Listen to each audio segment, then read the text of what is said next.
이번엔 한일 관계 소식입니다.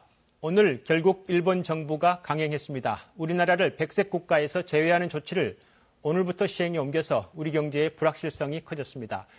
현재 일본 내에서 아베 정부의 이런 폭주를 견제할 만한 세력이나 상황은 없지만 그럼에도 일본 언론들이 한일 정상회담이 필요하다, 갈등을 해결하라고 촉구하기도 했습니다. 이번엔 도쿄 가보겠습니다.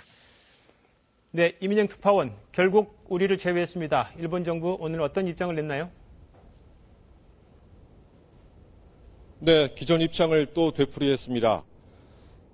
어떻게 질문을 해도 항상 대답이 똑같기 때문에 무슨 대본이 있는 건 아닐까 하는 생각이 들 정도입니다. 국가 안전 보장의 관점에서 수출 관리를 적정하게 하는 데 필요한 운용을 고친 것이다.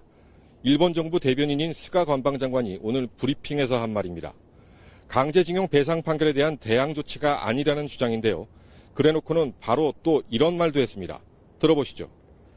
また日韓関係は現在最大の問題である旧朝鮮半島出身労働者問題を含め韓国側からの否定的で非合理的な動きが相次ぎ非常に厳しい状況が続いております.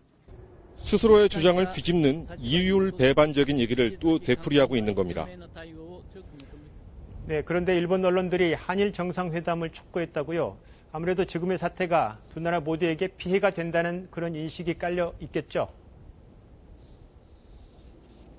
그렇습니다. 일본 언론들도 오늘 백색 국가 제외 조치 시행 소식을 머릿기사로 다뤘는데요. 특히 아사히 신문은 한일 정상회담 필요성을 강조했습니다. 한 번으로 해결되지 않아도 좋으니 한일 정상이 회담해야 한다. 여론에 휩쓸리지 말고 장기적인 국익을 봐야 한다. 이렇게 전했습니다. 그러면서 한일 모두 경제에 상처를 입는 사태가 이어지고 있다고 우려했습니다.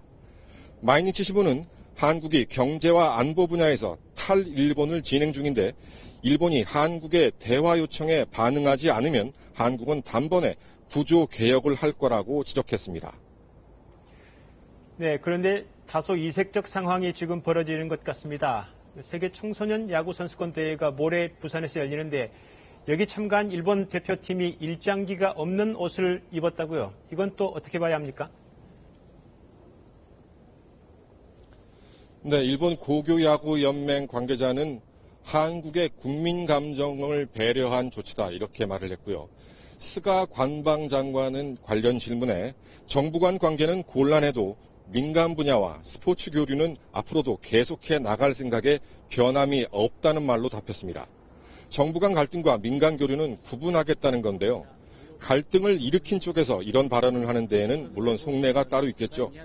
자신들이 규제를 강행하는 데에는 명분을 쌓으면서 동시에 일본 여행 안 가기와 일본 상품 불매 운동이 확산되고 있는 한국을 향해선 여론 분열을 부추기려는 의도도 있어 보입니다.